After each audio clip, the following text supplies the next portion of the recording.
हरियाणा की भारतीय जनता पार्टी सरकार ने युवाओं के रोजगार को, नई भर्तियों को मजाक बनाकर रख दिया है।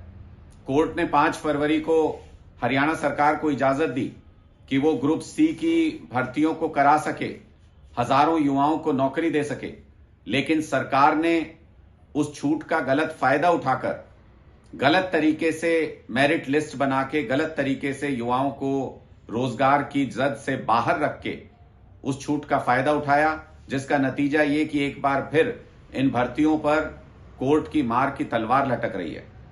इन भर्तियों में बहुत सारे युवा ऐसे हैं जिन्होंने कोर्ट में जाकर के बताया कि ग्रुप सी की, उदाहरण के तौर पे एएलएम की भर्ती में 45.82 ये एक आंकड़ा रखा गया, मानक रखा गया कि इससे ज्यादा अंक जिसके भी हैं, ये कट ऑफ रखा गया, इससे ज्यादा अंक के सभी बच्चों को मेरिट लिस्ट में शामिल होना चाहिए था, उनकी भर्ती होनी चाहिए थी। लेकिन 51 नंबर जिस बच्चे के आए हैं उसको भी लिस्ट से बाहर निकाल दिया। एसएससी का काम करने का तरीका देखिए, आयोग का काम करने का तरीका देखिए कि जिन बच्चों के नंबर ज्यादा हैं वो लिस्ट से बाहर हैं, जिन बच्चों के नंबर कम हैं वो लिस्ट के अंदर हैं। और फिर खट्टर साहब छाती पीटते हैं, ढोल पीटते हैं इस बात का कि हमारी सरकार में पर्ची खर्ची नहीं चलती। तो फिर जिन बच्चों का जायज हक बनता था, जिनके नंबर थे, खट्टर साहब वो बाहर कैसे हो गए? और जिन बच्चों के कम नंबर थे, खट्टर साहब वो अंदर कैसे हो गए? इसका मतलब पर्ची खर्ची भी चल रही है आपकी सरकार के अंदर, हेरा फेरी भी चल रही है और युवाओं के हक की लूट भी चल रही है, जिसकी वजह से अब कोर्ट ने सरकार को नोटिस थमा दिया है कि हमको जवाब चाहिए। एक कमेटी बना दी है कोर्ट ने जो तकनीकी पहलू की जांच करेगी कि जिन बच्चों ने अपने डॉक्यूमेंट अपलोड किए वो भी लिस्ट से बाहर कैसे हैं। और उस तकनीकी कमेटी में आयोग की रिक्वेस्ट के बावजूद आयोग के किसी भी सदस्य को कोर्ट ने नहीं रखा।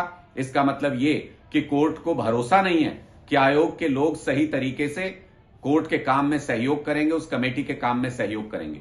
एक भी भर्ती, सीईटी का एग्जाम होने के बाद से एक भी भर्ती सही तरीके से खट्टर सरकार नहीं करा पाई है।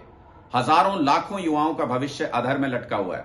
खट्टर साहब कहते थे हर साल हम सीईटी का एग्जाम कराएंगे। 2022 में सीईटी का क्वालिफाइंग एग्जाम हुआ था। जो 3.5 लाख बच्चे उसमें क्वालिफाई हुए उनको भी अभी तक पूरा मौका नहीं मिला है। जितनी जॉब्स होती हैं उसके 4 गुना बच्चों को सिर्फ बुलाया जाता है सेकेंडरी टेस्ट देने के लिए। लेकिन जो 3.5 लाख बच्चों के बाद 6 लाख और बच्चे तैयार हो चुके हैं नौकरियां करने के लिए, जो अपनी 10वीं 12वीं या ग्रेजुएशन पास कर चुके हैं, उनके लिए कोई मौका नहीं है हरियाणा के अंदर। उनके लिए कोई एग्जाम दोबारा नहीं रखा गया खट्टर सरकार की तरफ से। इसका मतलब ये कि हरियाणा के युवाओं का नौकरी का जो हक है, जो जायज हक है, उसको खट्टर सरकार मार रही है। इनके बस की बात नहीं है नौकरी देना युवाओं को। ये बार बार ऐसी गलतियां जानबूझ करके ऐसी खामियां छोड़ते हैं कि भर्तियां कोर्ट में लटक जाती हैं। जब पेपर कराते हैं तो पेपर लीक हो जाते हैं। 40 से ज्यादा पेपर लीक इस सरकार में हो चुके हैं। कई बार ये लोग एडवर्टीजमेंट वापस ले चुके हैं और जानबूझ करके इस तरीके के काम करते हैं जिससे भर्तियां कोर्ट के अंदर लटक जाएं और इनको सरकारी नौकरी युवाओं को देनी नहीं पड़े। 2 लाख सरकारी नौकरी हरियाणा के अंदर खाली है। हमने पहले भी कहा है, खट्टर सरकार के बस की बात नहीं है, बीजेपी के बस की बात नहीं है हरियाणा के युवाओं को नौकरी देना। आम आदमी की जिस दिन सरकार आएगी, ये 2 लाख सरकारी नौकरी पहली कलम से जारी करेंगे, युवाओं को रोजगार का अवसर देंगे, हर घर में रोजगार देंगे। बीजेपी की तरह नहीं, जिन्होंने नारा दिया था कि हर घर रोजगार देंगे, लेकिन हर घर में एक बेरोजगार खड़ा कर दिया।